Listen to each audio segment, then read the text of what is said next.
It's fantastic that we've got this point. And just when Jill came to us about a year ago, saying that they had a brilliant idea.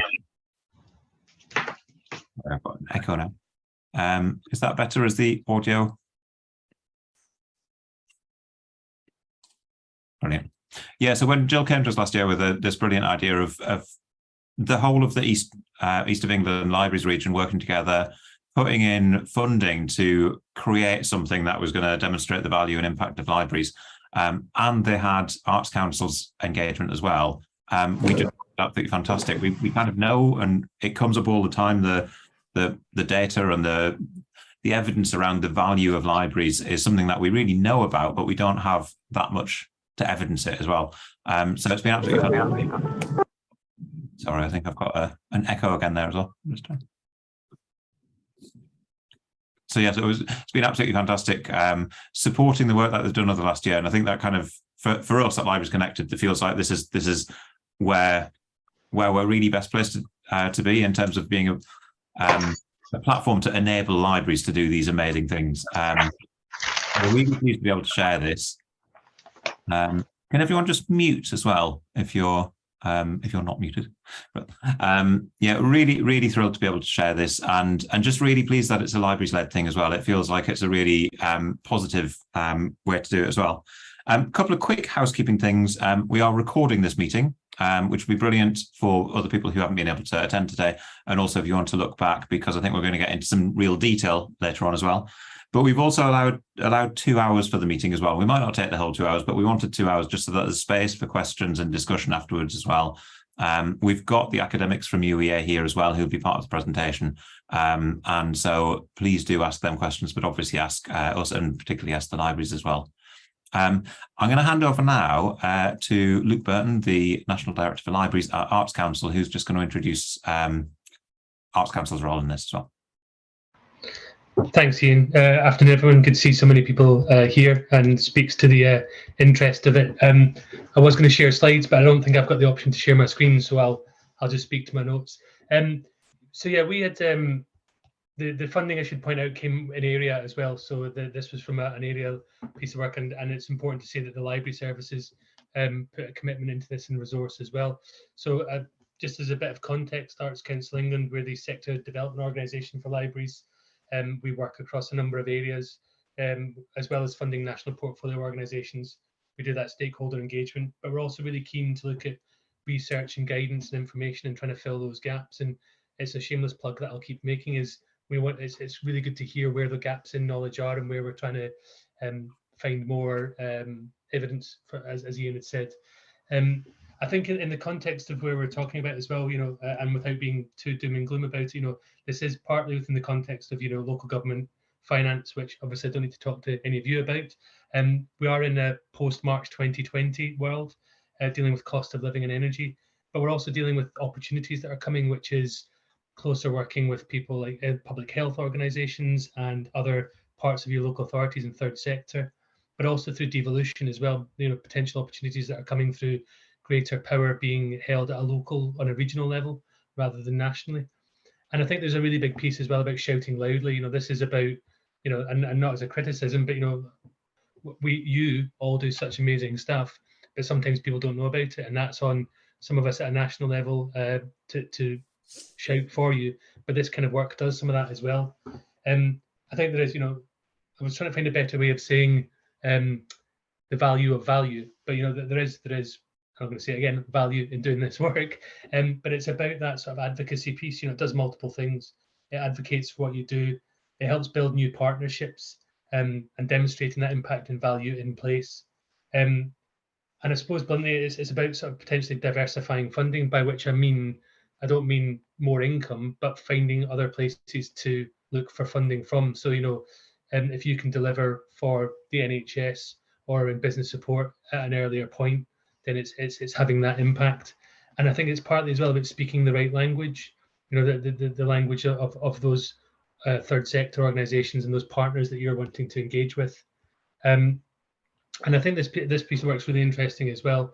Not just saying that because everyone's in the room, but it's a really valuable and timely piece of work because it speaks to a lot of other evidence and research in this area. So Suffolk Libraries recently did some research which looked at sort of for every £1 spent in Suffolk Libraries, it was generating £6 of social value.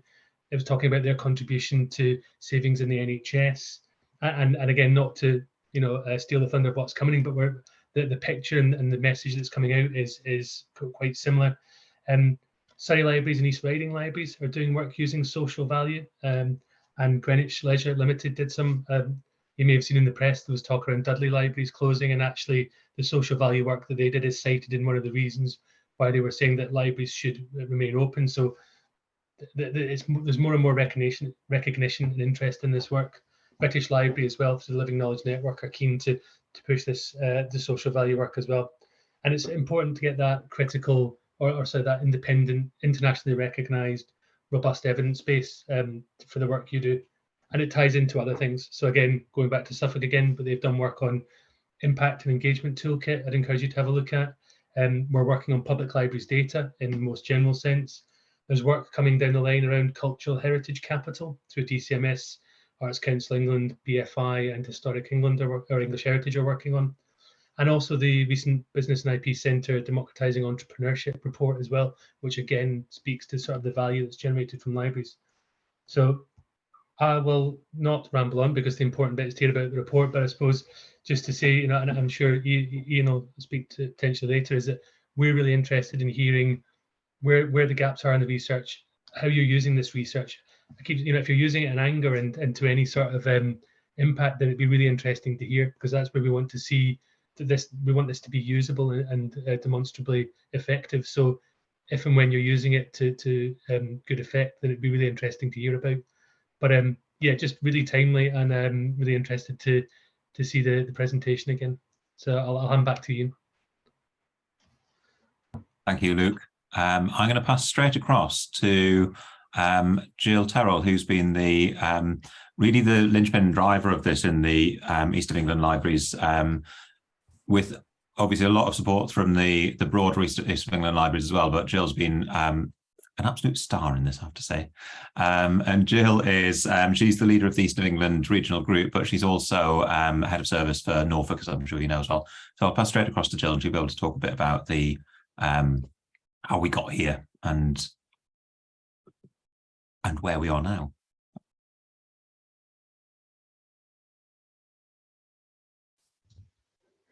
Thank you. Thanks, Ian. Apologies to everyone. I'm working on some odd setup on Zoom, but everyone understands those little techie hitches when we speak to each other.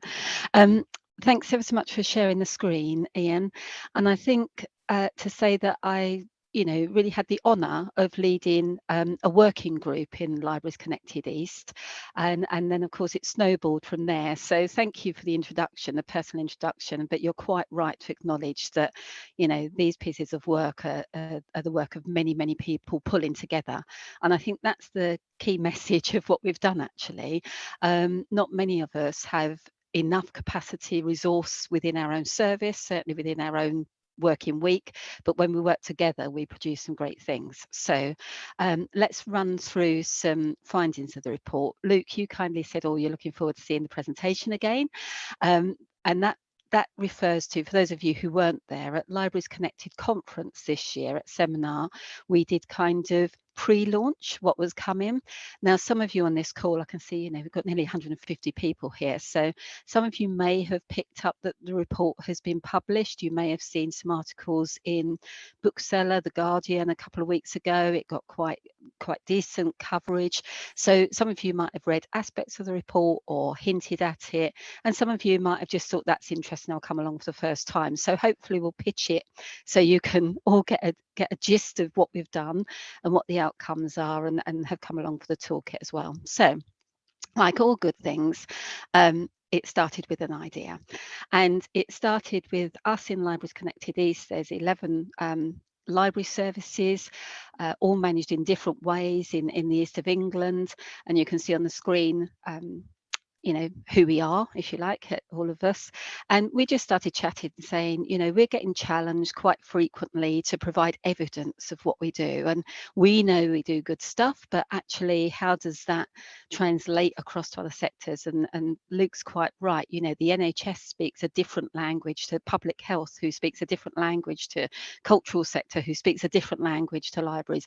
Even if you think about us calling people patients or audience or customers or patrons, you know, it's all kind of language that means the same thing. We're serving people, and that's what it comes down to.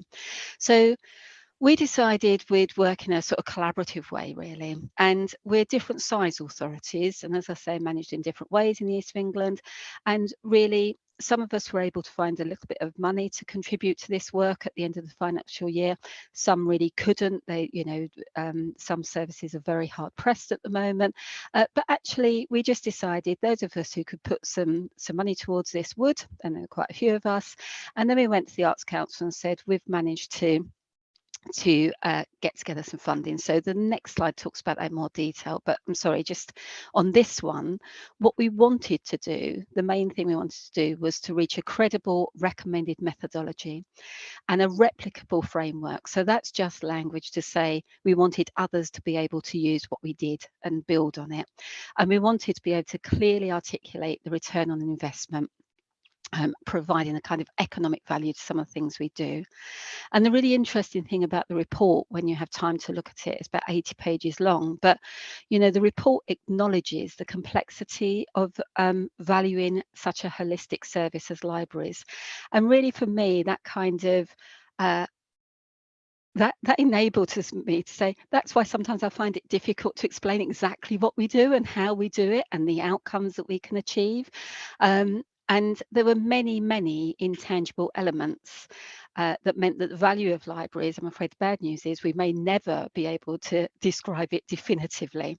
So again, Luke, reflecting back on what you've said, these different pillars of work that we're doing in different areas of the sector, I think starts to build the whole for us. So if we go on to the next slide, please, Ian. So this is the thing I was talking about, funding. So we in the sector put some money into it, put our money where our mouth was. We had an idea. We talked to Regional Arts Council, who said yes, they could support with a little bit of top-up funding, and about £30,000 was put into this. So we were able to go out to tender with about £80,000. We were thrilled to bits when Libraries Connected National said yes, we could help, because I know different regions are structured differently, but in Libraries Connected East, we don't have a sort of administrative role for all of us. We didn't have one holding pot to manage a contract. So Libraries Connected National, it's absolutely brilliant that you could step in and take that role for us, because it meant you could help us run the tender process, and it helped with the kind of financial management across financial years, which was brilliant. And we talked to DCMS in the early stages and let them know we were interested in the work, and they were very supportive and interested in what we were trying to achieve. So we went through a competitive process, and then we had a working group, and that's brought me lots of limelight, which is undeserved, but I chaired that working group. So thank you, Ian. Could we go on to the next slide? So this is the figure that some of you may have seen. When the work of this report and the EVOLs tool, which you'll see, the valuation tool, the economic valuation tool that you'll see later on, when that got kind of multiplied up, and we based this figure on a question across Basecamp that said to library services, how many of you out there are doing something around health and wellbeing, digital inclusion, children's literacy and reading? They're the three areas we looked at. And just about everyone replied and said, yep, we're doing that to different degrees in different library services. So the economists from UEA are very cautious about their assumptions. I've learned an awful lot working with them, and they're right to be so. But this estimate is based on 50% of libraries doing something in those areas.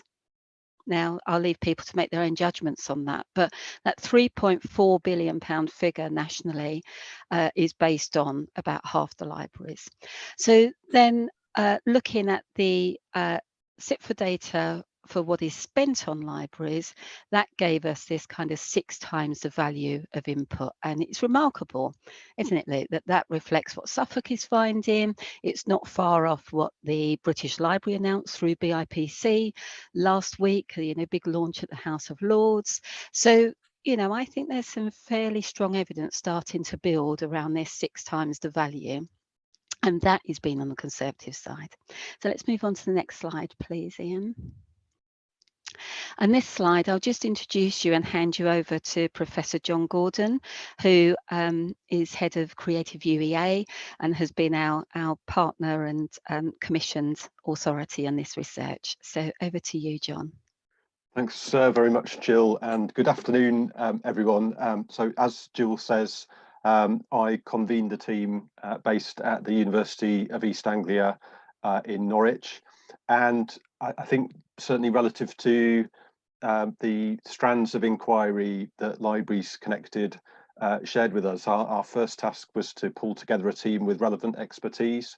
Jill's described my role in leading Creative UEA, and that's a structure within the university for supporting research that moves across disciplines. And of course, that process of working across disciplines, different areas of expertise, was absolutely key to this research, and part of our remit to develop a methodology really in a form that hasn't been developed along similar lines anywhere else. This was an innovation in the combination of the expertise around economics consulting, and then expertise in the areas of health, literacy, and digital inclusion. So you could see our team there. My colleagues Rick and George from Health Economics Consulting will speak a little later in the afternoon about the valuation process they developed and the tool they developed. And if I just highlight as well, we had colleagues from our School of Health Sciences. Maria Garaffa worked with me on the children's literacy strand, had a background in speech and language therapy, which was relevant and complemented my own specialism around language and literacy in education. A couple of colleagues, Dan Smith and Eleanor at least, working in computing sciences, and they concentrated on the digital inclusion dimension. And then Stephanie Howard-Wilshire, Aisling Ponzo, Ali Walsh worked on the health dimension, and we were also supported by my colleague Anna Blackett, who did some work on the data about the context for our research as well. If I could move to the next slide, please, Ian. Thank you. So if I move to the methodology, and as I say, that combination of expertise was absolutely key. And also that we took what we've termed a holistic approach. So we felt very strongly right through the process that if we were representing the different forms of value properly, our methods should reflect that as well. So they work in tandem, really, that we've arrived at those very striking and powerful figures around monetary value, but the qualitative aspects of our research informed those valuations. So there's a really strong link between the qualitative case study work that we conducted and the values that we arrived at as well, and I'll explain that in a moment. I think it's also important about our findings to always consider how our process worked across different levels of library services. So we were consulting colleagues leading at the level of a region, but also speaking with colleagues in branches and colleagues leading, responsible maybe for a single interventional program in a library as well. And we were moving across those levels all the time in our work. Thank you, Ian. If I could move just to the next one. So again, just a very simple outline of the three key steps really in our work. The first step was, and certainly an important one for us really as well, to understand the environment we were investigating and what the views were of various stakeholders in that environment. So we conducted a horizon scanning of library services in the East.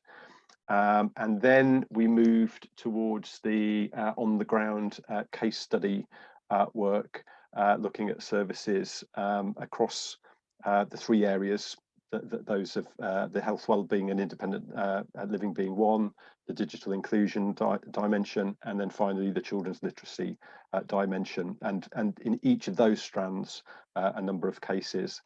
And then finally, devising the economic valuation tool, which my colleagues will share with you shortly. So if we move to the next slide and the outline, first of all, of the horizon scanning, we sought contacts, some suggested by colleagues in Libraries Connected and the steering group led by Jill, but also through some of our independent connections as well. So that we got perspectives on the role of libraries and their impacts, representing many different groups. You'll see that in terms of workshops under the setting heading, we conducted a couple of workshops online, one with library professionals, and the second with representatives of the organisations that often partner with library services in the Eastern region. And then two in-person workshops, one in Colchester Library, another in a community centre in Thetford, where we were engaging with representatives of different communities. And then we drew from those workshop transcripts the main themes for our continuing work, which then takes us into the next step of case studies on the next slide. So Jill and Libraries Connected asked us to focus on these three areas: digital inclusion, health, wellbeing and independent living, and children's literacy. Broadly, we took the same approach. So in each of them, we had three case studies. In health, wellbeing and independent living and children's literacy, we looked at three instances of programs in different services. So for example, in the children's literacy strand, myself and a colleague visited three libraries in the East and looked at very different programs that they were offering, and in those examples we covered the age range 0 to 18, each program representing a different group. One covered the preschool story time and rhyme time sort of activities, the one for the middle age group linking with primary school or early junior school was around the Fit, Fed and Read scheme in Hertfordshire.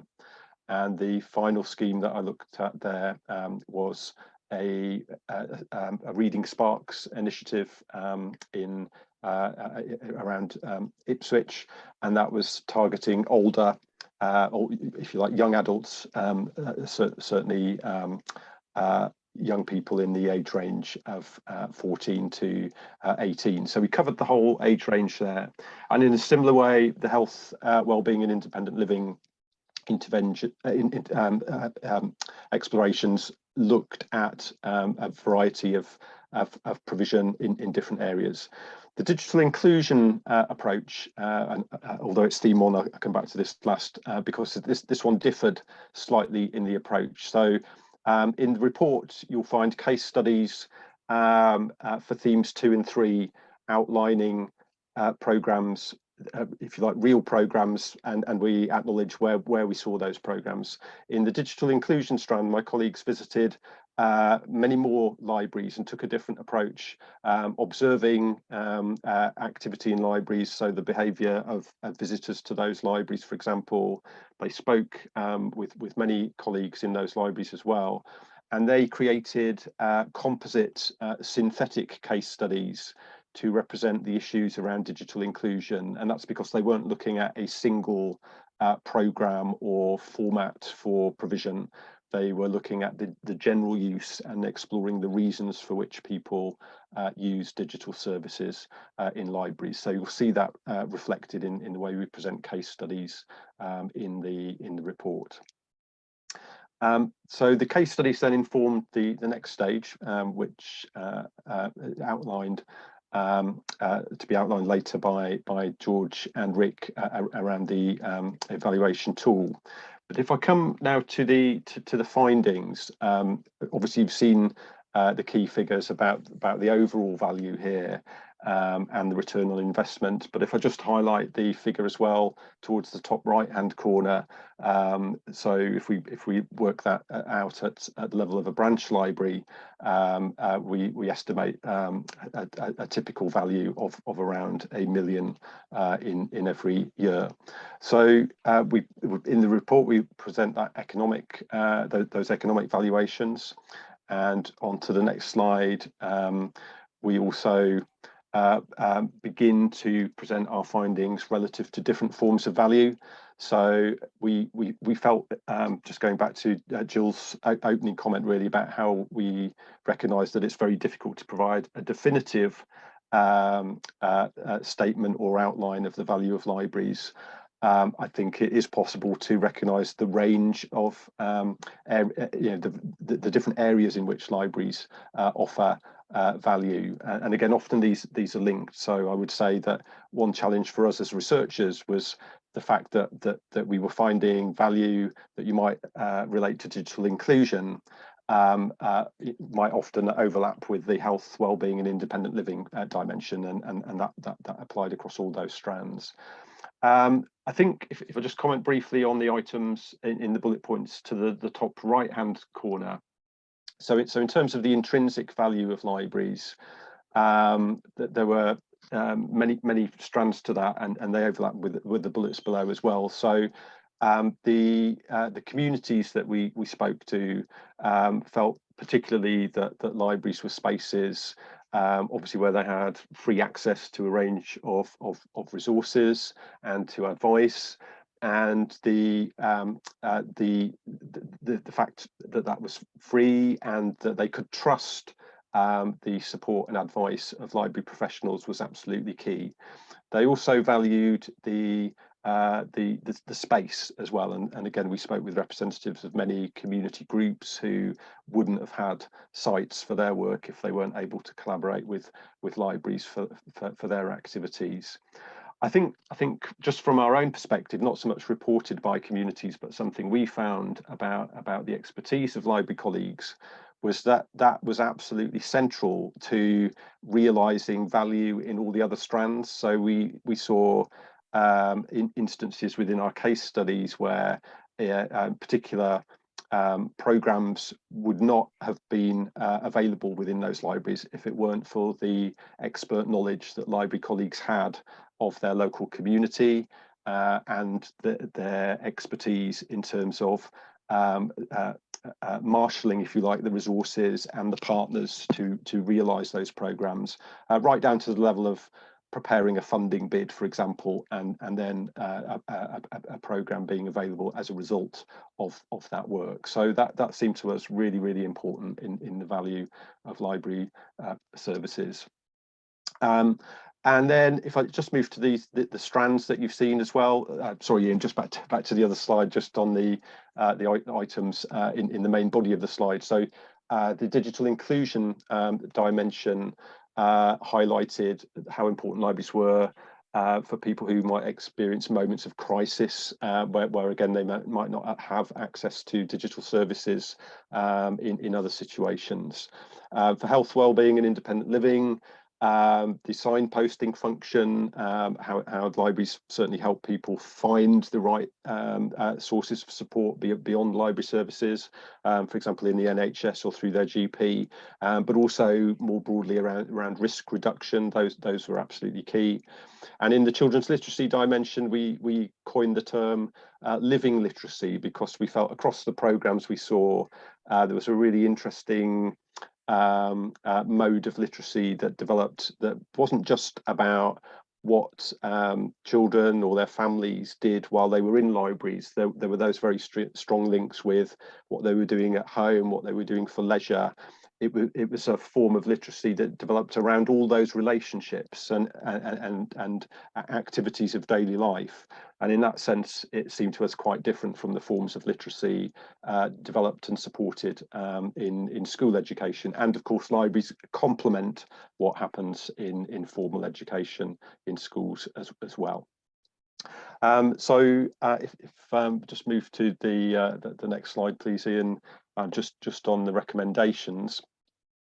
And again, maybe these might seem to be recommendations that you might, of course, anticipate from your own work, but we could see scope, for example, just to guide members of communities to different services. And I think that actually, again, was one striking aspect of our work, just going back to Jill's comment, that communities recognise the value of libraries, but they often found it difficult to articulate, partly because libraries offered them so much of value, and sometimes because they didn't always know what was available, and that applied to how to find their way around material physical spaces, but also around online services as well.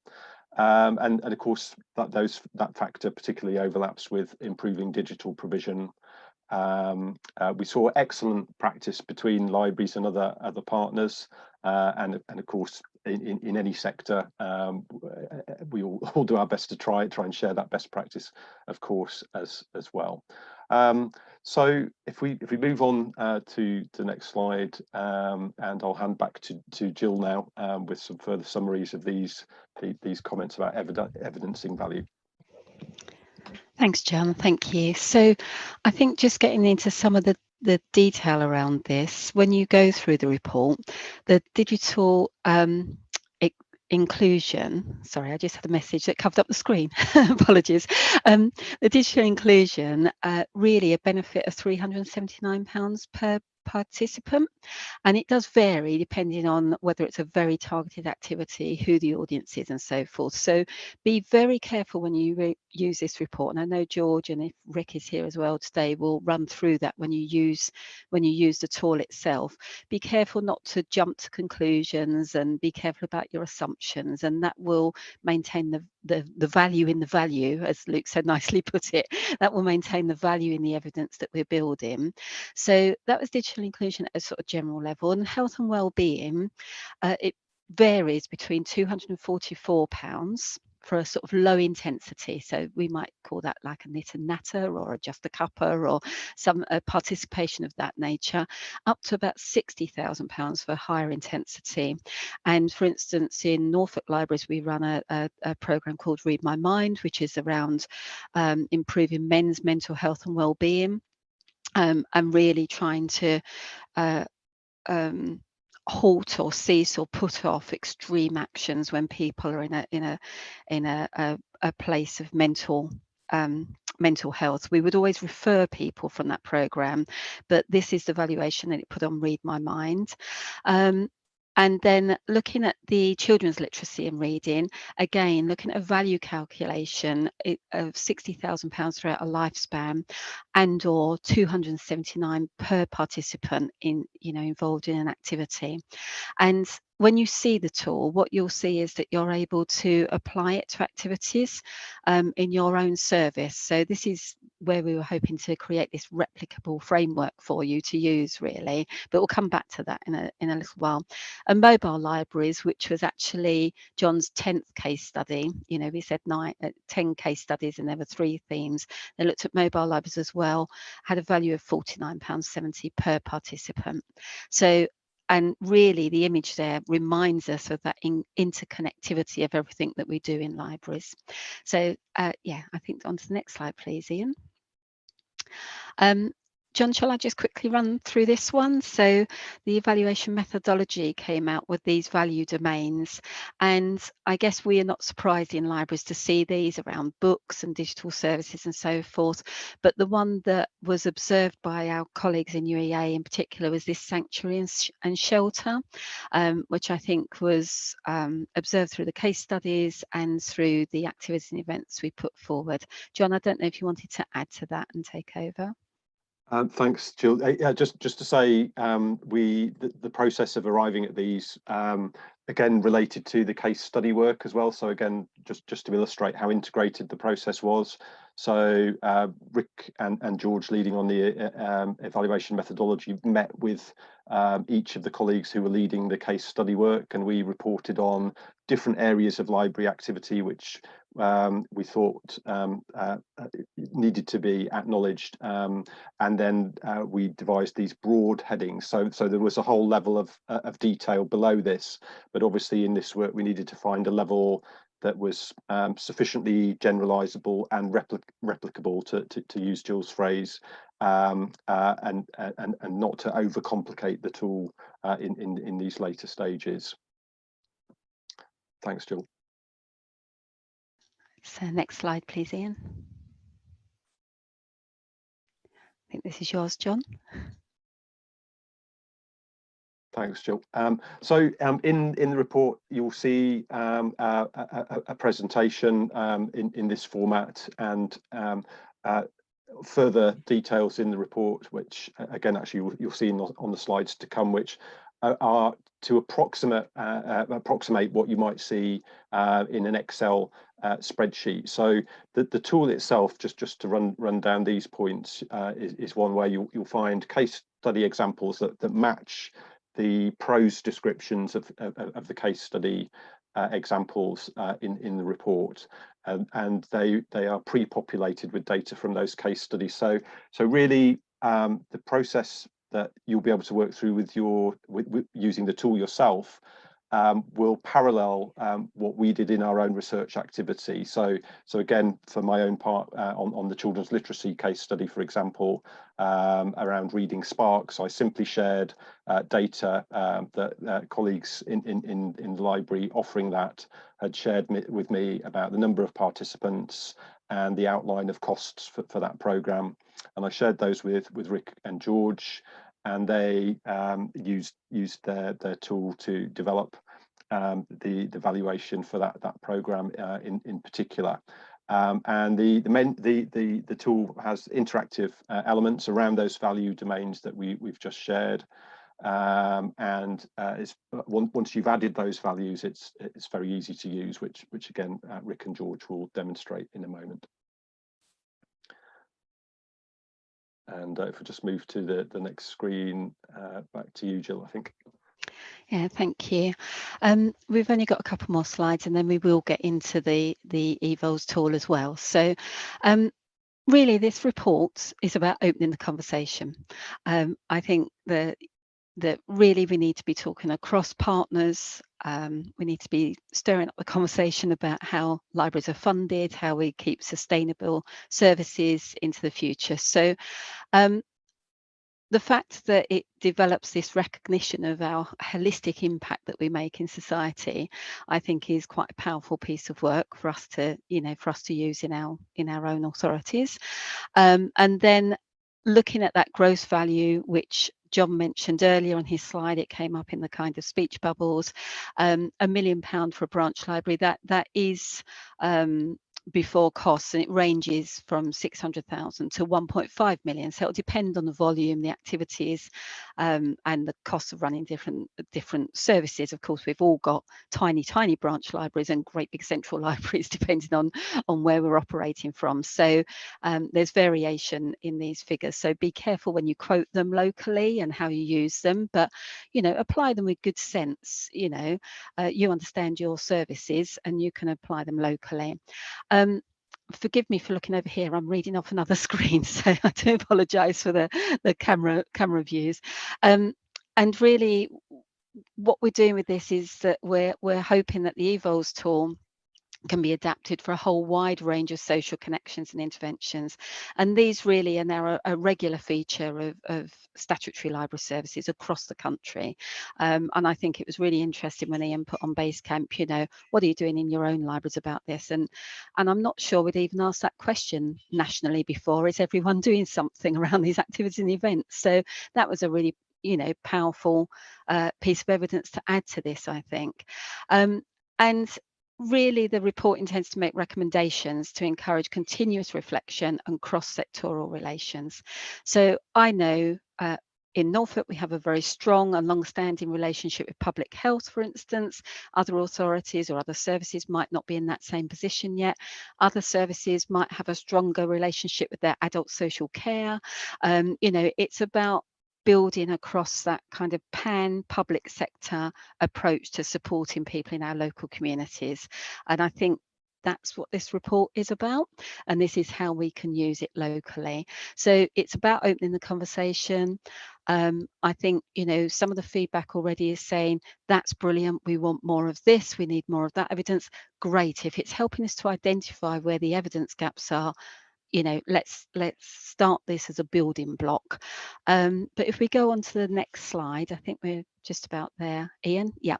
Okay, so just some contacts and so forth for you. And Michelle Murphy is the chair of Libraries Connected East. Yeah, who's on the call? Thank you, Michelle. So for ongoing contact with Libraries Connected East, Michelle might be your first point of contact, although you'll have your own colleagues as well, I'm sure you know locally. And John's contacts here, and of course Ian, who's still holding on to support. So I think that's it in terms of the background to the report. And I have, George, I don't know whether you've managed to do it, but we were trying for this to think about how we might apply activities and events that don't exist in the case studies to see how the report and how the tool will work in the real world. So we might try and work an example through, but I'm happy to take questions later in the session, Ian, if I can help with anything else. But thank you. Back to the agenda. Brilliant. Thank you, John and Jill. I'm just going to remove the spotlights there. So thank you for that. I'm going to bring George in now. George, and I'm not sure if Rick's around as well, but George, who is going to talk us through what the tool is, what the EVOLs tool is, and how it can be used as well. We will be making the tool available to everyone from the 1st of August, and it'll be available on the UEA website as well. So it's not something that we'll hold in the sector, it's something that will be held academically, which we feel is a really positive thing. And one of the things that we're really wanting to do, I know someone's asked in chat about access and use of the tool. We want it to be freely accessible, but we also want to make sure, yes, absolutely, Jasmine, August will be time to play with it.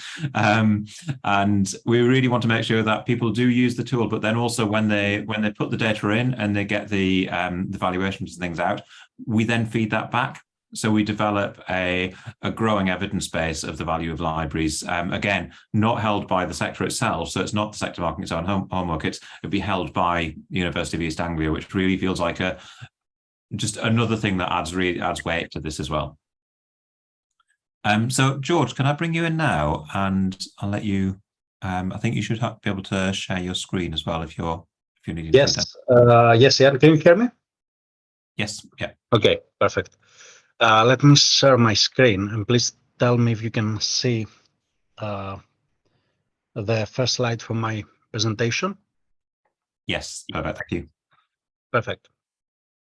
So I have like a mix of some slides in presentation and some, and then the actual tool in Excel to show you, to discuss with you. But first, I wanted to say like a few words about how we ended up with the idea of developing this tool, what gave birth actually to EVOLs tool. And for the most of the part, like John and Jill actually provided like most of the information that I wanted to share with you. So initially, we understood like that it was a quite challenging project to evaluate like all the services that the libraries offer, and some services actually the value behind some services are based on quite tenuous and confounding factors. Different libraries are active in different areas in UK, which means that they are actually influenced by the increasing characteristics of the area, demographic characteristics, geographic characteristics, like urban or rural areas, deprivation index of the area, etc., etc.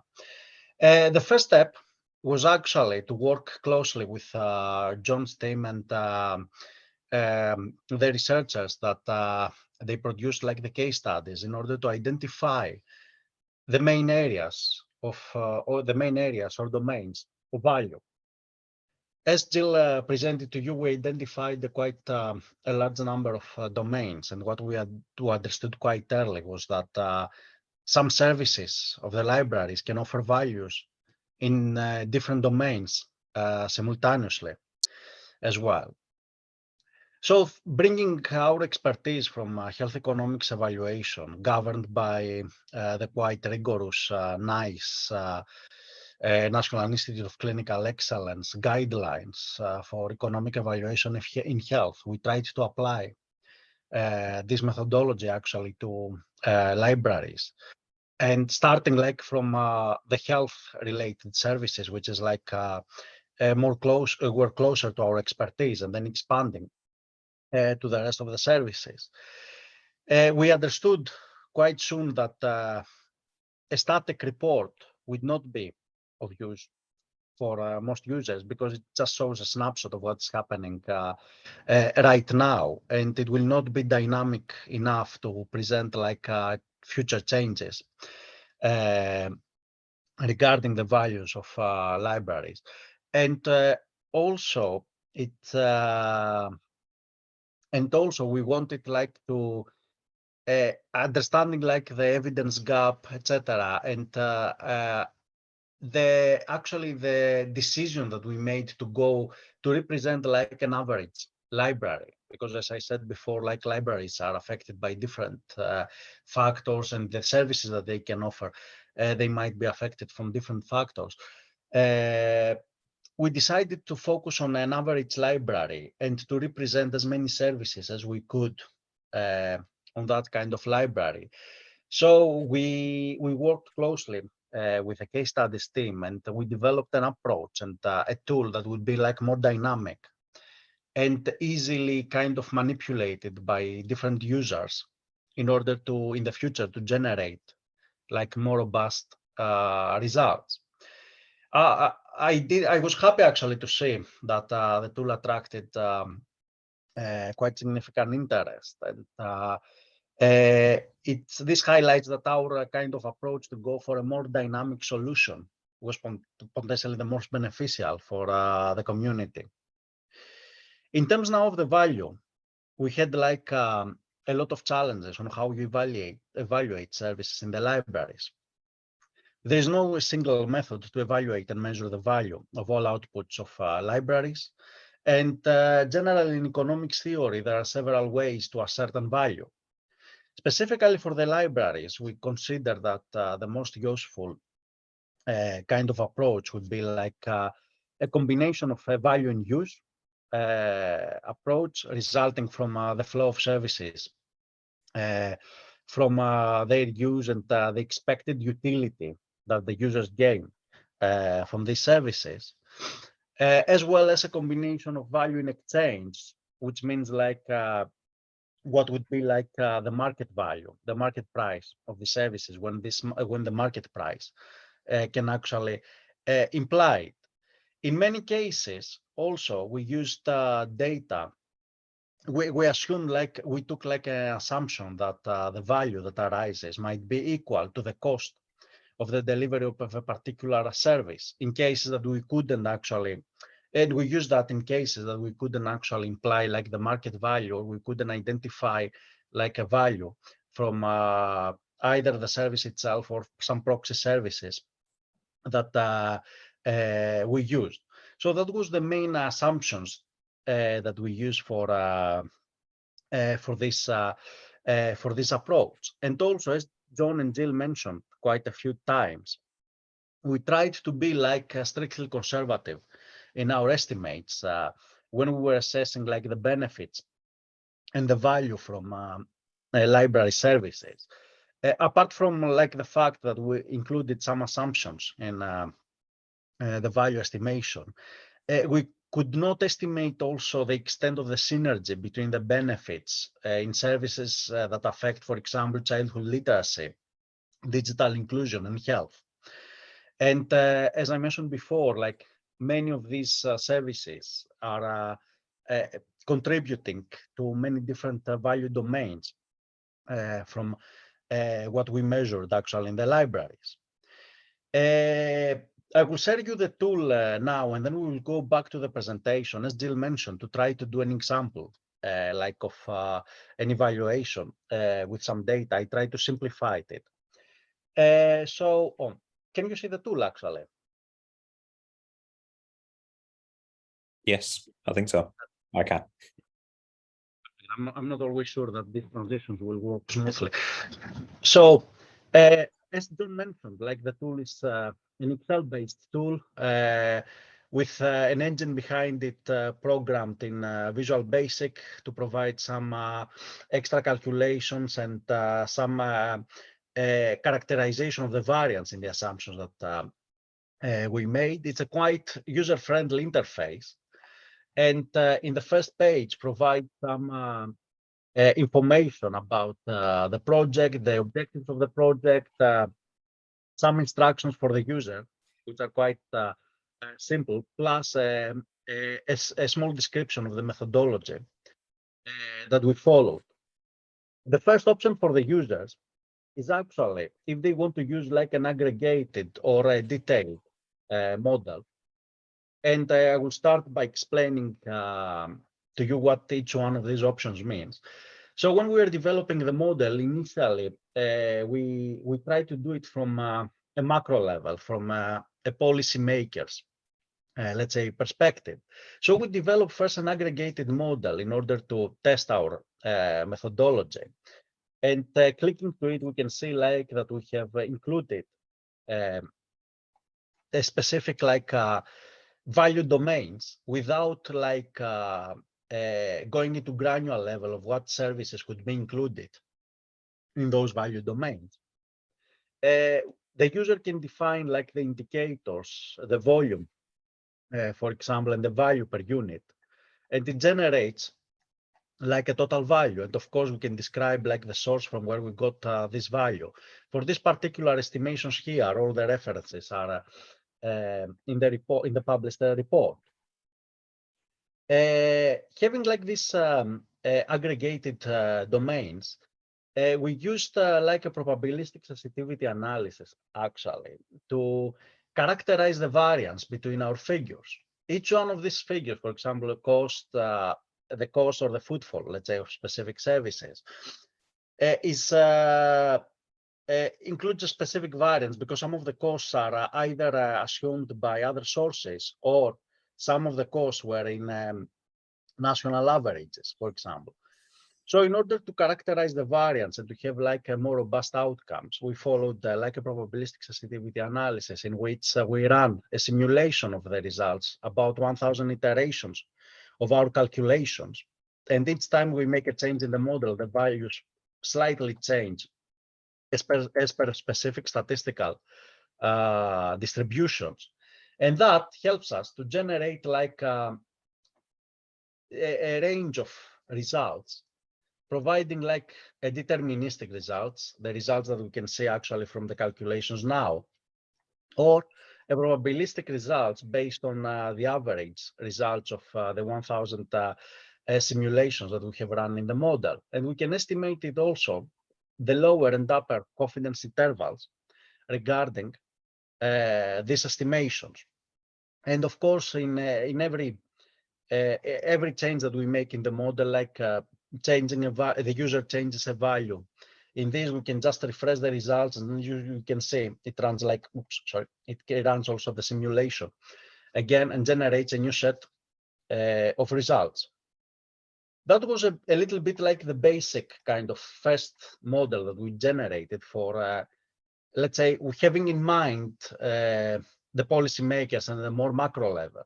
Discussing with Ian and Jill, we realized that potentially we need to go into a more granular level for like local libraries, that they will be able actually to categorize their activities. They could generate specific case studies. They could generate the value in a more kind of detailed way. So that gave birth to the detailed kind of option. We're going to this. We can see here that in each value domain, we have like a series of, let's say, pre-populated activities for libraries and the other libraries and gaps for libraries to add their own services. Of course, you see some populated values from the case studies, but I will go to that a little bit later.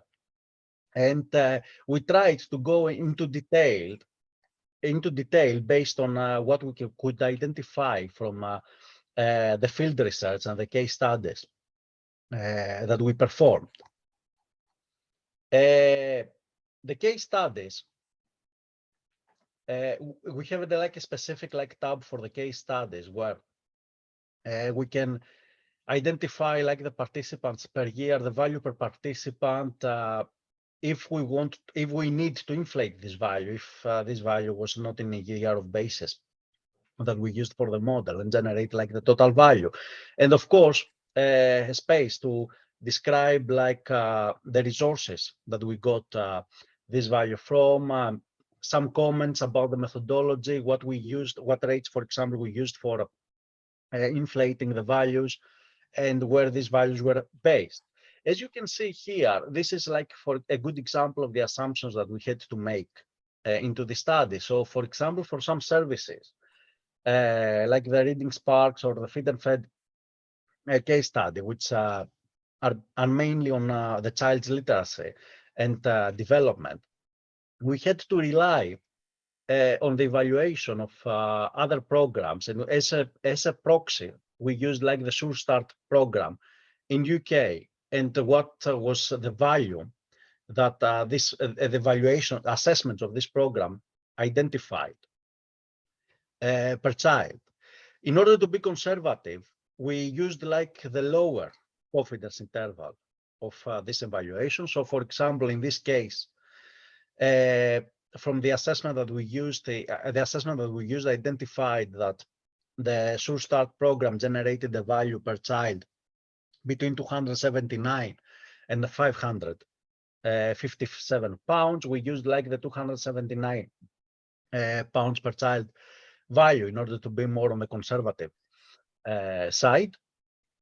And then we can go directly to the main calculations. We can see like how many participants we will have per year and what value we expect like per year.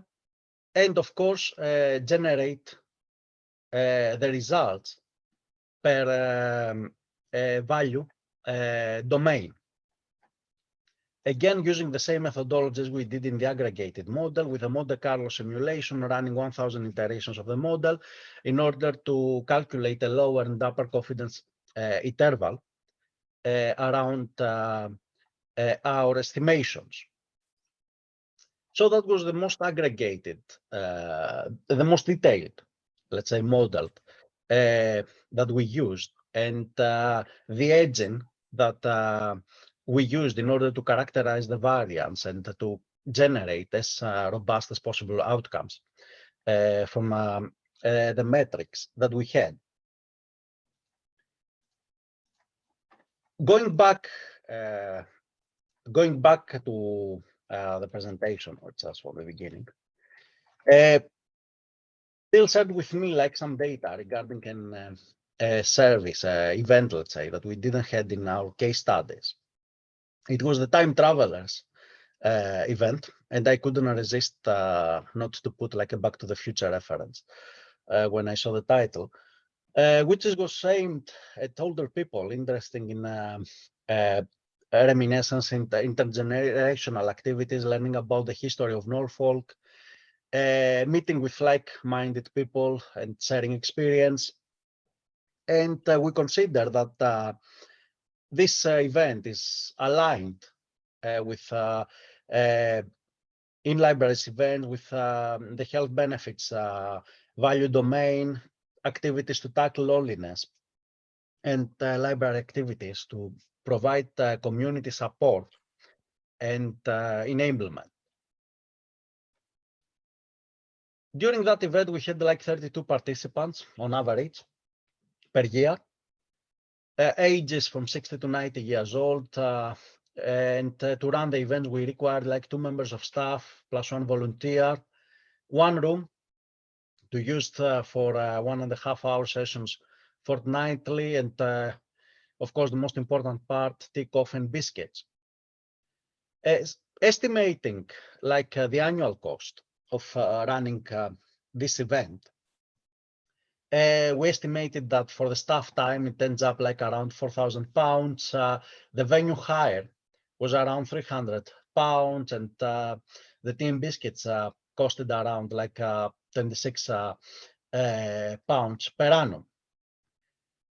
This is also a good event to discuss a bit what I told you initially in our approach, that in some cases where it was difficult to identify like a value generated from this service, we used like the cost of the service as an estimation of the potential value that the participants gain from that. Of course, we can understand that this on the conservative side, because having like activities that can tackle loneliness, contribute to community support, enablement, have an effect, a positive effect on mental health potentially. Like this event can generate a much greater value actually than what are the costs of running such an event. So working a bit on the calculations, we have a total value of £4,042 per annum, and value per participant of working the calculations like of 126.31 pounds per participant. Going back so to our model,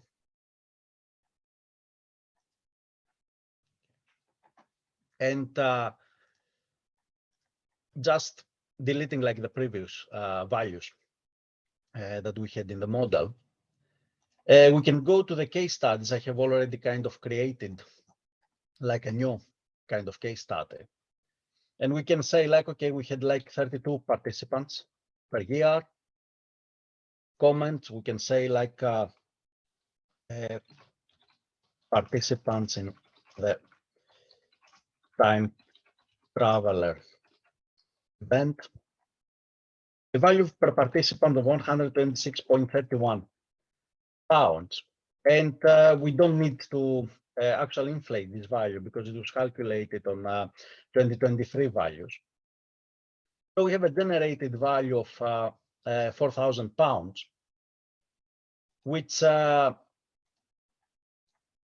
if we should go to the calculations here, we can add like the units. We have like 32 participants, and the total value was 4,041.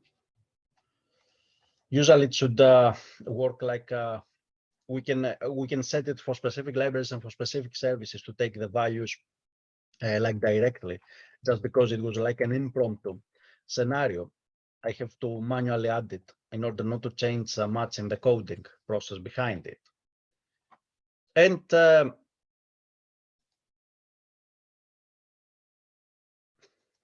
sorry, it's on 26.31.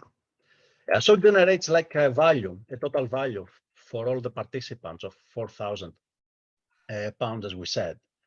And going back to the results and refreshing now the outcomes, which we should see like that we have like only now the health strand. This is where we categorized like the specific event. It generates like, it calculates the deterministic value, which is the value that we have calculated, but also runs the simulation and provided us with a kind of the confidence intervals around this value. So what that means? That means that running this service in all with 32 participants in all libraries in UK, we expect like to have like a total of £4,050, fluctuating like the costs, and we expect like the confidence interval to be between 3.5 thousand values to around 5,000 values, and that is our confidence interval. Of course, the more information that we have for an event, the more granular costings that we have, and the more kind of resources that we can identify regarding the value of that event for the users. Let's say like a follow-up services, a follow-up survey with the users in order to get like potentially their willingness to pay for a kind of an event like that, or another kind of a way to quantify like the value that they are getting from libraries activities can give us like a more robust perspective about the value of different activities provided by the libraries. For us, at this stage, the important aspect was to provide the tool to the community, to the libraries community, that they can use actually to generate, to evaluate their services, but also to create like a food for thought for the future and try to persuade like the library services to engage more with the evaluation of their services, potentially cover some evidence gaps that existing, or to try to think about specific metrics that would be useful for the evaluation of their services. As John and Jill mentioned, this is the quantitative part of this analysis is only a percentage of the value generated by the libraries, which what we saw, and it's demonstrated in our report, includes like a more halo effect around the library services that is captured with other qualitative assessment methodologies. And this is like a short demonstration of the EVOLs tools.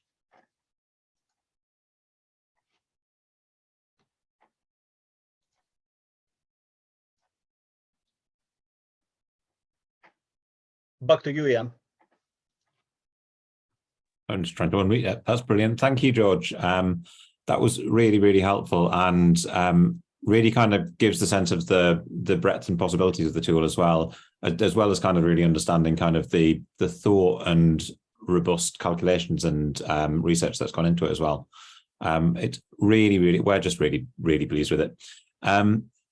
We've got time now for some questions. So I'll just pick out the ones in the chat first, but then either put more questions in the chat if you have them, either for Jill and John or for George, and we can then pick them up more broadly as well. So the first one was from Jane Johnson about, has anyone used the tool to evaluate the summer reading challenge?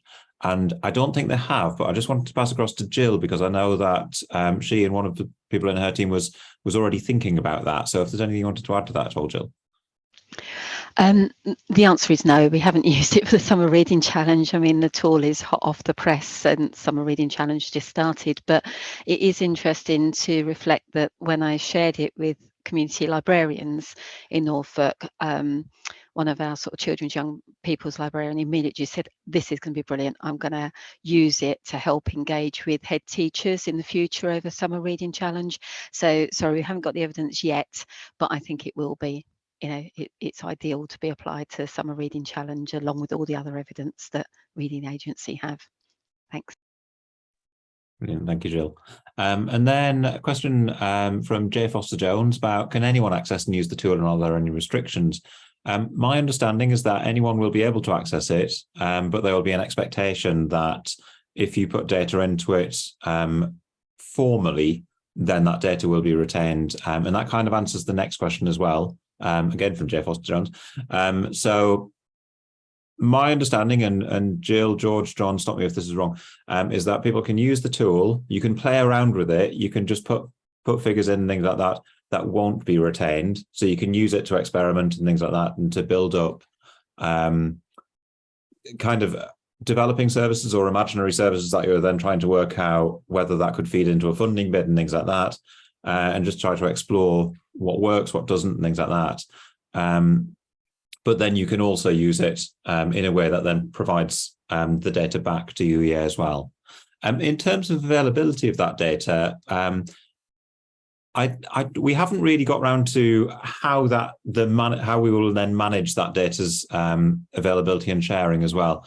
My expectation is that it wouldn't be identifiable back to a library service, so it wouldn't be something where, I don't know, there will be any risk of people comparing the value that different library services brought. It's about looking at the services and looking at the impact of them. But it could then be another tool for future research as well. So that would be data that would be held by UEA again, rather than the sector as well. George, Jill, John, is there anything you wanted to add to that?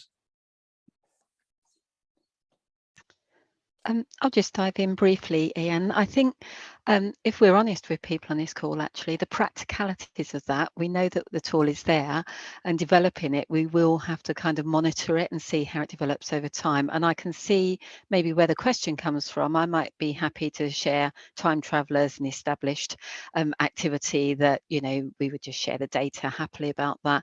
But if I was putting in a bid, I might want to do some assessments that are in our own space for a while. So we probably do need to square that off, and perhaps offline with UEA colleagues to see how we can do that. The one thing we don't want is to put any, I was going to say rubbish data, but inaccurate data into the tool, because otherwise that will devalue the evidence base. And in the spirit of the piece of the work, what we would like to see is a range of activities, events, building that database on the case studies so that we get a richer and more reliable, you know, output at the end of that. I don't know if anyone else has got anything to add to that.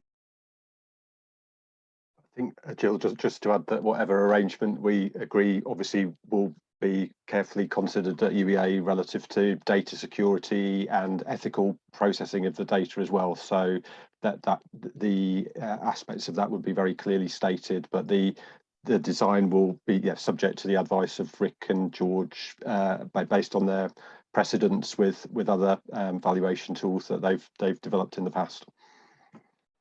I don't know if George would like to add anything on that at all for now. Yes, absolutely. It's like we're discussing with Jill and John like continuously about like the practicalities around hosting the tool, and what would be like the IP implications, and of course with the university, to see like what would be like the best way of sharing it with external users.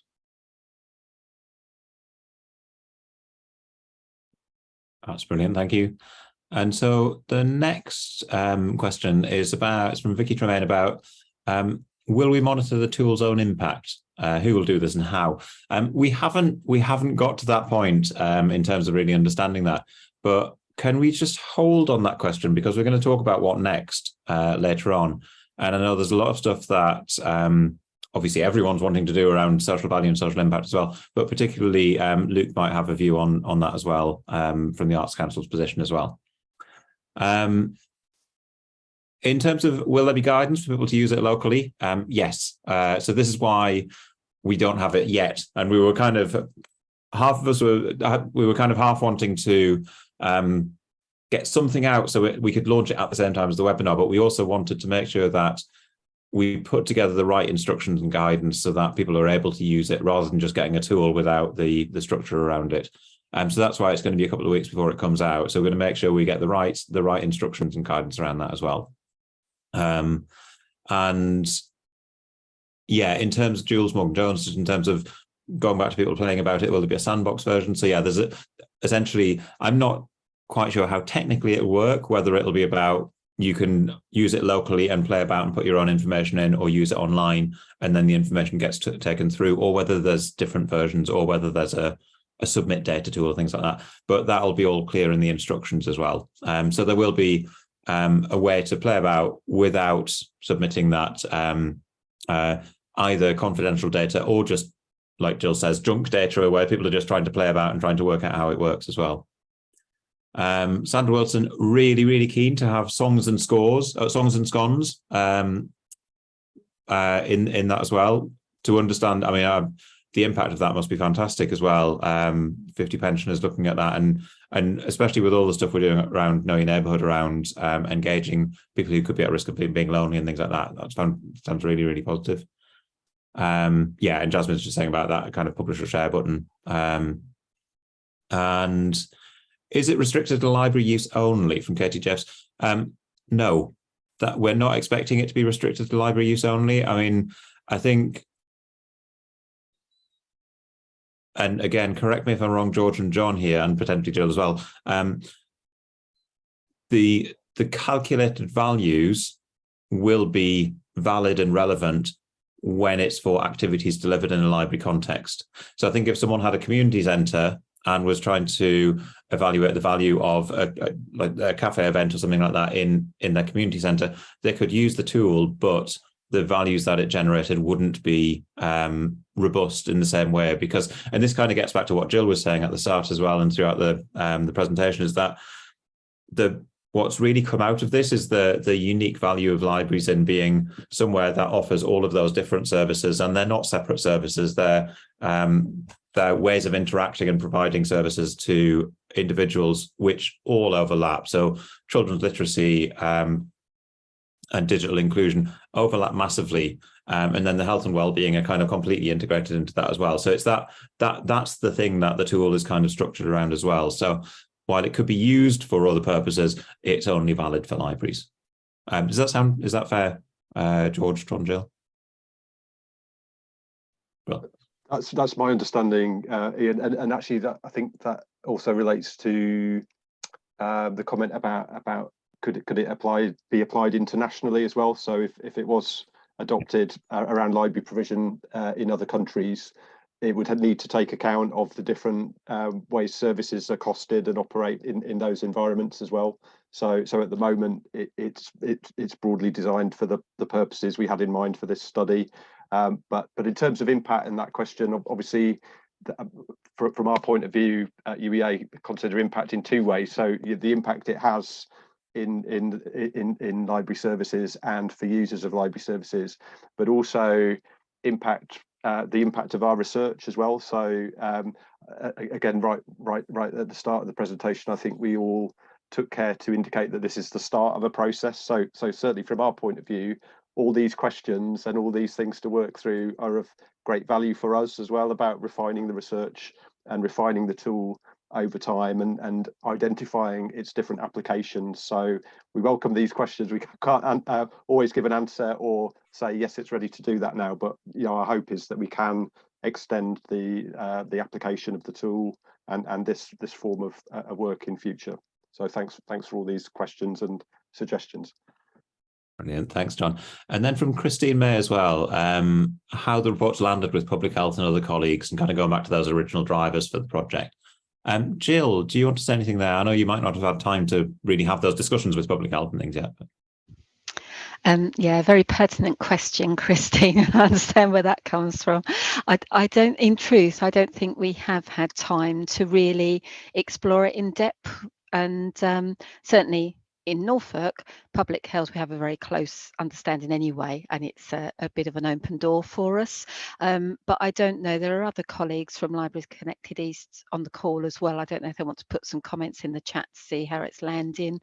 I think there's a real challenge that when you look at evidence that the NHS collects and the way they present their findings and reports, it's very different to how public health present theirs, to how children's services present theirs, to how adult social care presents theirs.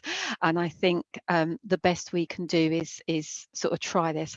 I don't know that, if I'm honest, I don't know that it's going to be the evidence that all of those sectors require, but I genuinely think it's going to help us have those conversations.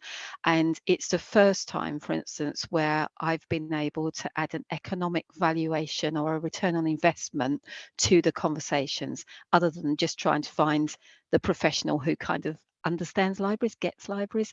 So I think it's the first time we can have that kind of critical economic valuation in those conversations. So a bit early to say, but I think it will do it.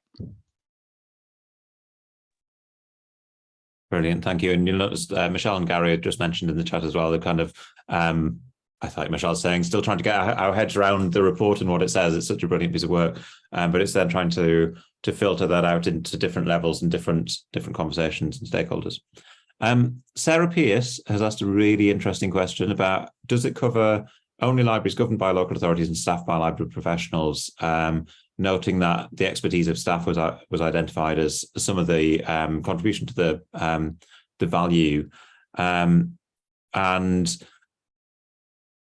I think I'm going to go to Jill and John on this, I suppose, but with the proviso that this is looking at library services in the sense of a statutory library service, which might include professionally staffed, and it might also include community managed libraries as well. But Jill and John, do you want to comment on that? Shall I? I'll just quickly say one thing on the governance. Certainly in Libraries Connected East, what we have are 11 different kinds of library services. So some are charitable trusts, some are local government, some are outsourced in a different way, you know. So there are lots of different models. So the report certainly looked at different models of governance, not a single model of governance. There are some volunteer managed libraries in Libraries Connected East as well that's part of that. But I'm going to hand over to John to say, you know, I don't want to be disingenuous about passing further comment, but I can certainly say the governance models are varied, and we've got a whole range of service provision in Libraries Connected East. So John, I don't know if you can add to that. Yeah, I suppose that relates to the methodology we adopted and why we went to the granular level that George described, that you know, in terms of each case study, it represents the specific aspects of those particular programs. So and again reflects the variations that Jill's just described as well. So in that respect, yes. So yeah, if you want to draw data along the lines that George has demonstrated into the tool for provision in different forms of demonstrating different arrangements for organising libraries, I think the tool allows that. I know I was in a conversation with a colleague who manages a prison library that wasn't involved in this particular project, but again we were wondering about the application of the tool in that context as well. So yes, I think so. I don't know, George, again, if you'd like to comment, because obviously you've developed the model and know exactly what details are required to make sure it remains accurate in other contexts of use. At this, the current iteration of the model, John, what is required in order to generate like robust results is a good assessment of the cost of the services and the value generated for the users. Of course, this is like, as we discussed, like actually, this is the first time that we generated a tool for Libraries Connect. So I would expect, like in potential kind of future projects, to revamp it a bit and add like more either functionality related to specific library users or other metrics and parameters identified by the libraries to cover like current evidence gap. Brilliant, thanks, George. And Michelle, do you want to come in there? Yes, I just thought I'd say something around that. I'm not sure entirely whether this answers the sort of route behind your question there, but as Jill was pointing out and John was pointing out earlier in the presentation, that 1 million per typical library, of course we all know on this call there's no such thing as a typical library. So again, we have to use all of these figures very carefully and responsibly. But one of the things that I would be considering, I have community partnered libraries in my service, for example, but I would be thinking about the value particularly of my staffed libraries, because that's where our initiatives are run for. And we have more kind of sort of regulation around what's done in those libraries. The community partnered libraries add values of a different type to running their libraries. But if I was using the tool to evaluate a particular program or initiative, I would be sticking to my tier 1 and 2 libraries, which are my staffed libraries. So I think there's something about how you use the data and the interpretation of that. And just while I've got the mic, before I put my hand down, there was the question earlier about, can it be applied to other settings other than libraries? I mean, just speaking, and I am speaking entirely personally here in my role as chair of Libraries East, Libraries Connected East. we had a particular reason why we wanted to put our own money together to start this conversation off, and everybody's talked about this being a start of a conversation, and I think it's definitely generated that. So we put investment in this to have a conversation about libraries, and Libraries Connected have got involved to have the conversation about libraries, and I'm sure, I don't want to speak for Luke, but I'm sure Arts Council got on board to have the conversation about libraries. So the intent of this piece of research is to support and really help library services. So that's my comment on could it be used in settings outside of libraries. Again, not quite sure of the angle of the question, but from our purposes, we invested in this so that we could talk about libraries. That's brilliant. Thank you, Michelle. And yeah, absolutely. Just to echo that point, I mean, this is about, and one of the key things that, one of the key characteristics of this, I think, is that the fact that it came from the libraries as well, and is funded by the libraries, which is, again, absolutely brilliant. One last question, I think, is looking at events like Bounce and Rhyme, does the tool handle repeat attendance compared to ad hoc attendance differently? And should only long-term repeat attendance be counted? So, George, do you want to pick up on that? Sorry, Ian, can you repeat, because I had some breaks in the line? Oh, yeah, sorry. So does the tool, so we're looking at events like Bounce and Rhyme and things like that. So some of the events for children, families and things. Does the tool count the value based on one-off attenders, or does it separate it out into one-off attenders and then repeat attenders who then kind of attended many times? Is there any differentiation there?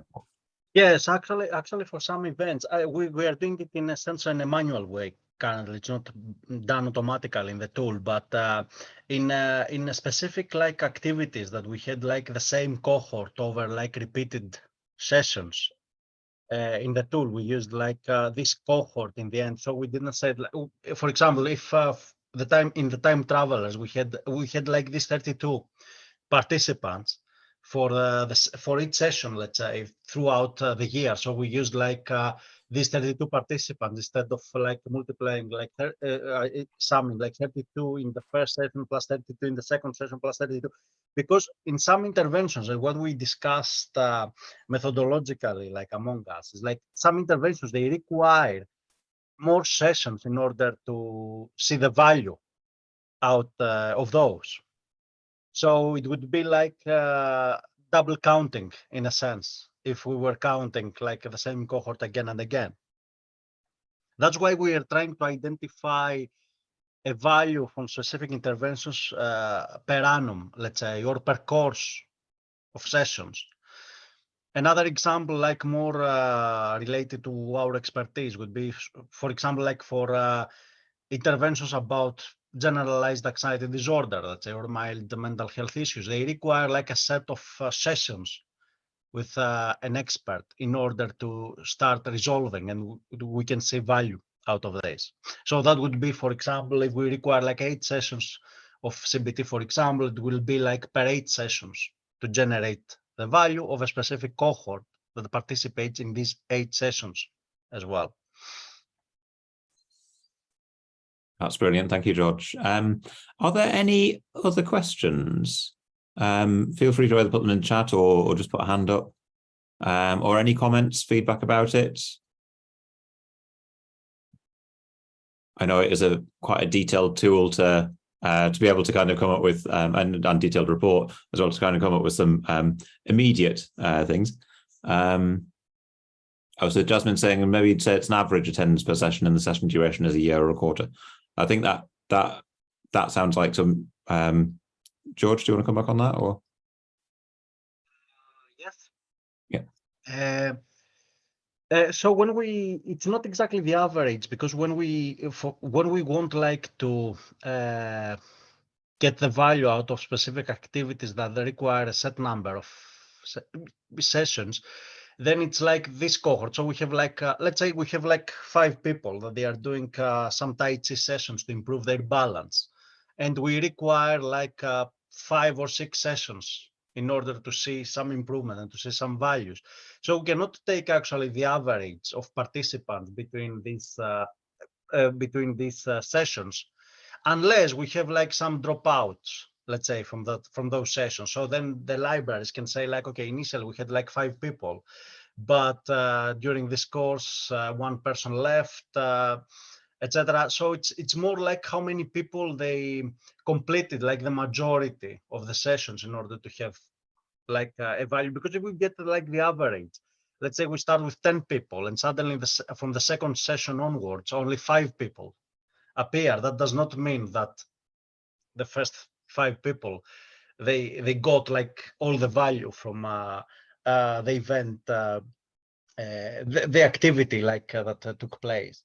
So it was this discussion, we had it like with some experts as well, because it was our kind of philosophical discussion around the methodology and how we can value. And this also added to the challenges, let's say, and the complexity of the services provided by libraries.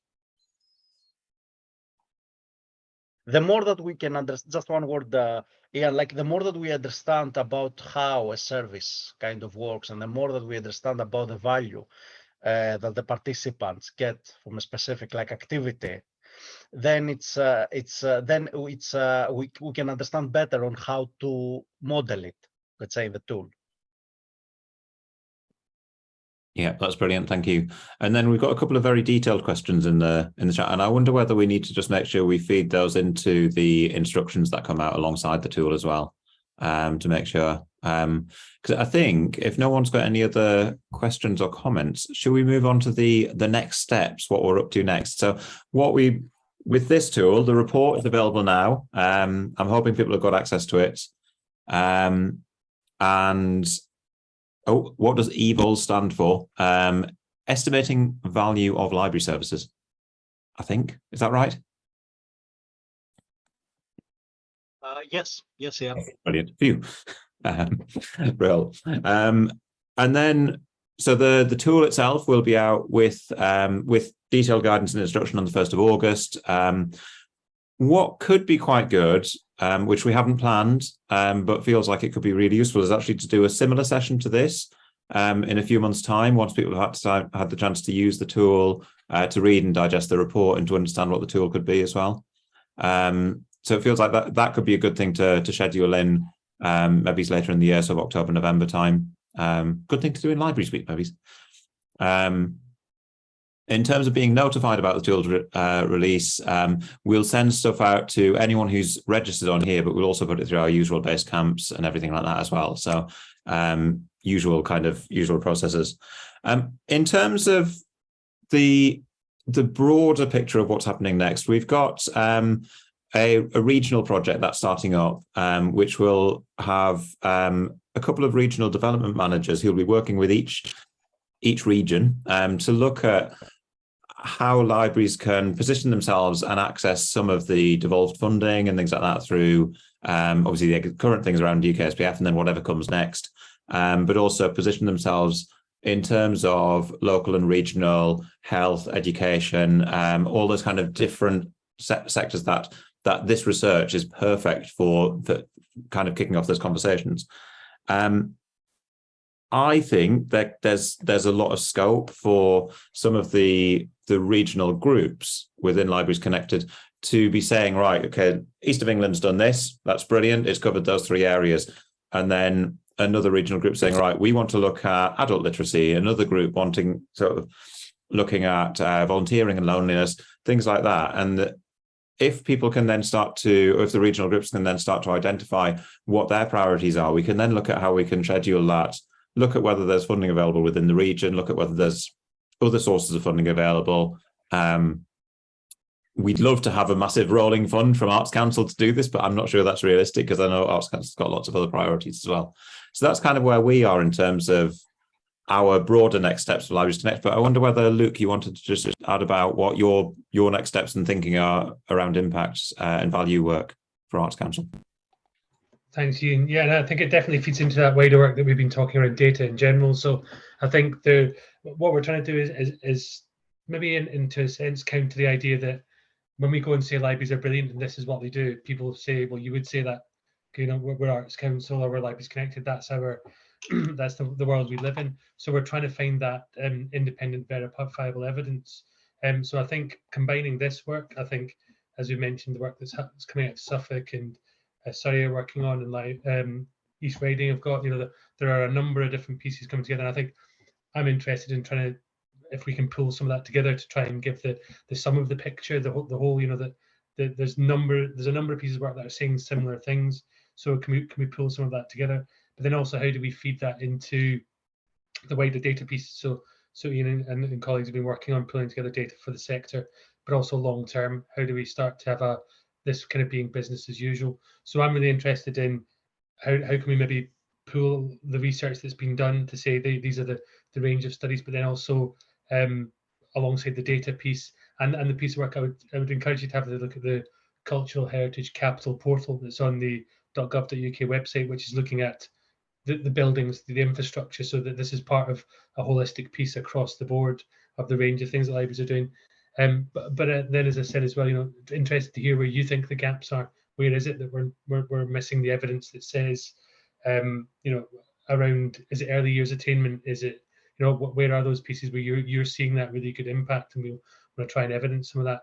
But I think on a very specific bit, I think there is something around pulling the range of results now, potentially some sort of meta-analysis or something that says, here is the range of programs that have been, or the range of models that have been developed.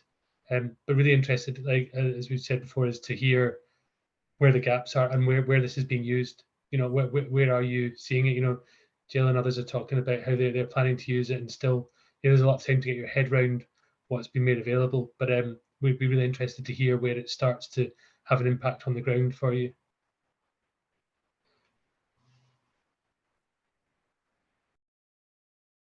Brilliant, thank you. So just picking up a couple of things on the chat there as well. So Sandra saying health ambassador in South East and concerned about health information in libraries. Oh, concerned about the customers' literacy and numeracy skills, particularly in relation to health information.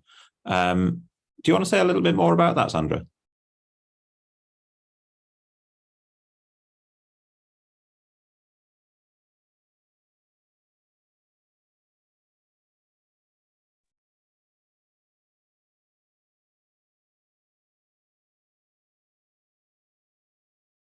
I think you're still on mute there.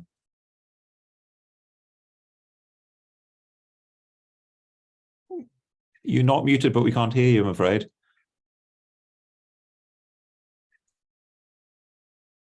Oh, it's still not working.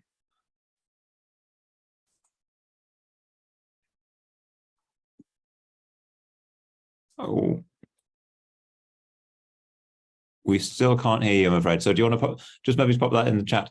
I suppose that there's a couple of examples where there's been some digital information literacy and digital health literacy work, like Leeds Libraries, I know, and then Merton's got a collaboration with their health about health literacy. But I wonder whether there's kind of that broader issue about how health information intersects with literacy and numeracy as well. And again, that kind of gets back to the thing of why libraries are brilliant at this stuff, because it is about all of those different perspectives coming together. Ian, sorry, I couldn't work out how to put my hand up, but I put in the chat a little bit further down for Sandra. I mean, Health Education England, I think, absolutely get the difference libraries can make around health information literacy. And there are grants and bids, and I know lots of us have been successful in getting support and working on that. And I know that Good Things Foundation have worked through digital health hubs, addressing that. And I guess just a little comment on this kind of report, trying to bring this together as a bigger conversation, is that I think we all as services have successful conversations, and we have multiple conversations to get to a point that this report is trying to say nationally it's making this difference. So if we can limit the huge number of conversations that need to happen, and if we can just say this is the message here, perhaps we can work together at a sort of, I would like at national level, but even across authority levels, then that might help us as well. So that's part of it really. But it's interesting to hear what Sandra's got to say, because she's absolutely right. Brilliant, thank you. Yes, yeah. So as Sandra just mentioned, so literacy numeric figures, adults with literacy levels age 9 years old, an impact on getting to hospital appointments due to language and signage. Yeah, that feels like it's a really critical piece to move on to. John, did you want to come on there? Yeah, that just reminded me of what I was saying about the overlap actually across our case studies. So even though we were looking across separate themes, so again looking in the children's literacy strand, that one of the case study programs I was looking at, the Reading Sparks scheme, was primarily promoted as being about science literacy, but again it just struck me around the, you know, there's a relationship there between how young people develop science literacy and their responses and attitudes to information texts, which has a bearing on health literacy. So that long-term sort of dimension certainly seemed to me an interesting area. You know, to think about gaps in the research, that strand would be important. And again, how that literacy development relates to home literacies as well, to support health literacy in the longer term. So those sort of connections were fascinating from our perspective, but also yeah, I would suggest that, yeah, those are areas where there are gaps in the research evidence about the connections between those differing strands. Brilliant, thank you. And query from Gary about formal recognition, positive acknowledgement from DCMS. We had a meeting with DCMS analysts and economists with UEA and went through, and they were really, really positive about the report. Felt, and some of the feedback was that it was really, really robustly done, things like that. And one of the things that they struggle with is having things that are Green Book and Magenta Book compliant, because that's the rules that they need to be able to convey those messages from DCMS into Treasury. And it's about kind of demonstrating the financial value to Treasury nationally of that. What we established was that there's a small piece of work that could essentially make this Green Book and Magenta Book compliant, which would then allow DCMS to use it for its purposes internally as well. So we've said to DCMS, we're more than happy to facilitate that and support them if they're able to do that. I don't know if there's anyone from DCMS on the call. I couldn't see anyone's name. No, okay. But yeah, so really positive reception from it. Possibly a little bit of extra work that could then take it to the kind of level of compliance with their own internal standards that they'll need to use within government. But I mean, hopefully they're able to then kind of take that bit forward and make that complete from their perspective.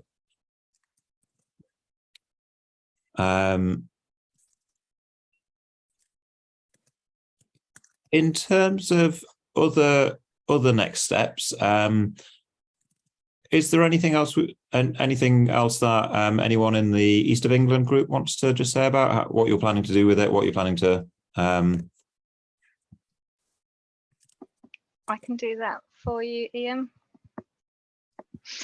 So just a couple of the things, repeat what's been said before, but I think they bear repeating. So in terms of what next, in East, we looked at 3 themes. We tried really hard to get it down to just a couple of themes because we knew it was a really tall order, the amount of funding that we were making available to the UEA to do that for us. We struggled to get it down any further than 3 themes, and so, you know, again, my thanks to the team at UEA for managing what was actually quite a even more complex and diverse project and bringing it together in this way. So we knew that was a tall order, and I think Ian has already mentioned that it would be really helpful now if some of our colleagues in other parts of the Libraries Connected network could think about the other themes that they might want to look at potentially, and of course we will naturally feed into that. Something else that we thought we would do regionally in East is we have on top of our Libraries Connected funding, membership fees, we also, in common with quite a lot of the other regions, we add a little bit extra as our regional precept. So we've been sort of saving that up over a few years. So we do have a small pot of money, that we would be perhaps looking at helping ourselves in the Eastern region kind of get our heads around the report, do some training, do some thinking about what we do next. So we haven't developed that because all of our effort has been in trying to bring this this beast to be birthed. So now we've got this, that gives us an opportunity in the east of England to think about how we might use it and use some of our funds to help our colleagues in the east of England do that. As Jill mentioned at the top, some of us were able to put some funding in at the start, so it's those authorities where the case studies have been looked into in detail, but we know that some of our other colleagues in east of England could now use the tool to do their own work as well. So we, as a region, will be supporting each other to do that. And I think just to really echo everything that's been said before, we really wanted to generate the discussion. So we hope that we've started that. And of course, what we will be looking is following that discussion and obviously contributing to that as things develop and come through. And I think, just the last 2 hours have shown that there is much to be discussed going further, and I think it's also been really valuable to have the independence of the report and the vigour from the UEA, and it's our hope that that's the beginning of a relationship with the UEA for helping with some of this work going forward. But of course they will want some payment to do some of that, so we're also very aware that every time that we volunteer UEA to do a webinar or something, that we need to be thinking about how that fits in with the commission that we first, and the tender that they first came forward with. So really it's just the beginning. So the next thing at our next regional meeting we'll be doing is having a so what conversation about having had this report and seeing where we take it from here. That's fantastic. Thank you, Michelle. So just bringing it to a close, I think the next steps for everyone are specific things. Get the report, read it, share it, talk about it. Use the tool when it comes out on the 1st of August, talk about that, share what it's showing as well. If you can and are able to share the data back to UEA on that as well, then that's brilliant, because that really, really will help. Share this webinar, it's going to be recorded, and so it has been recorded, and so we'll be sending that round. And then really think about what you're getting out of the tool, what you're using it for, and then what's missing.